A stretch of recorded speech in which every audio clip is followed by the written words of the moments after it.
What's up, everyone? It's your girl Ariana Chanel with the Petty Punch. And don't worry, because if you missed last night's episode of 11 Hip Hop Atlanta, I'm here to fill you all in. So go ahead and sit back, relax, grab some of that Petty Punch, and let's jump right in. So we first kick off the episode with Mimi meeting up with Stevie J to talk about the whole Estelita situation. So Mimi basically comes at him and is like, why are you doing this? Like, what is your reasoning? And he's saying, look, I'm here to make money. That's why I invited Erica to the studio, because at the end of the day, I have to get a record out and we need to make this money. And if Estelita is not about it, then she's not about it, basically is what Stevie J was saying. So then Stevie J says that Estelita signed the contract that says he gets 30%. And Mimi's like, why would she even think about doing that? But honestly, it may be because of, how Stevie J has manipulative ways. So Mimi was like, you gotta stop treating women like this. So then he asked, well, are you, hooking up with Erica Mena? He's like, no, I'm not even doing that. But Mimi's just like, you ain't never gonna learn. So then we move on to Jessica, Dime, and Sean, and they look really happy. But Dime is pretty much stressing out about everything that she got going on between planning the wedding, her music, and 10 million other things. But then she finds out she is pregnant. So that is great news, but I'm pretty sure we all knew that when she wasn't drinking the first episode. So Estelita meets with Erica and Spice because she kind of just wants guidance on how she should go about the Stevie J situation. So as she's telling Spice about it, Spice is like, you really haven't gone through anything, so that's probably why you signed that contract, because you're not strong enough, because you ain't never been through nothing. But Estelita stops her right in her tracks and she's like, y'all don't know I've been through so much. And she shares her emotional story about being molested by her father and the things that she had to do to come to America and everything like that. So it was really heartbreaking to see, and it was kind of empowering to see her open up. So she really just signed the contract essentially because she needed a way out. Now we go into Tokyo and her man Tobias, and they're real cute together.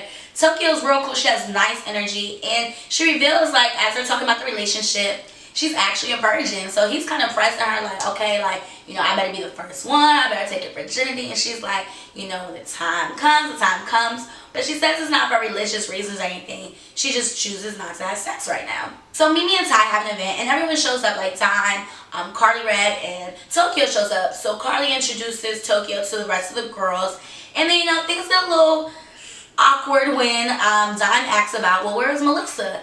And everyone's kind of like, and she can tell something's up, but Mimi's like, there's no issues with us. We're just, I just haven't seen her.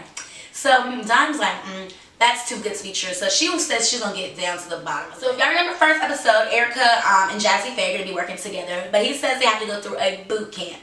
So Erica, Estelita, and then Tommy later showed up. All went to this little boot camp workout and vocal coach train so they could kind of start their journey with Jazzy Faye.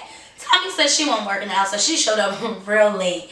And so they were doing their vocal lessons, and it's just cool to see, these women really empowering each other. And Jazzy said they have a lot of work to do, though. So last episode was a little weird with Sierra. She found out that her husband, Shooter, was cheating on her in her marriage, all that stuff.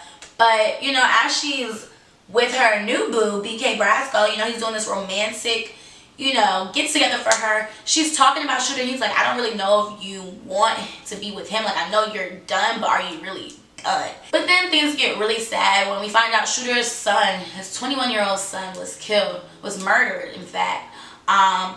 They didn't really release details of what happened. So Sierra really just had to be there for Shooter and her kids because that is their brother, So when Tokyo goes to visit Sierra's head's kind of clouded because she's like, everything that's going on with me and Shooter, but I have to be there for him. So she's just in a really hard space right now, trying to keep it together for her whole entire family.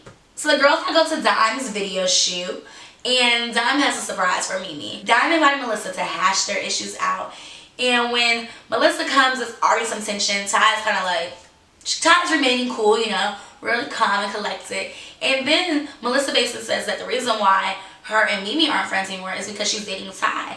And Ty's like, that's not the reason. So they get into their little tit for tat. They start throwing shots at each other, but Ty is honestly really trying to stay calm. And then, so that situation blows up. So Dime kind of brings Melissa away so Ty and Mimi could talk. But then Mimi gets mad at Ty. So then Mimi walks away. And Ty's just looking like, I don't even know what's going on. I'm cool. Now, things ended a little messy when we get introduced to a new cast member, Just Brittany. She was on VH1's Sign Show. She got signed to, Rick Ross under him. So basically, she wants Stevie J to be her manager.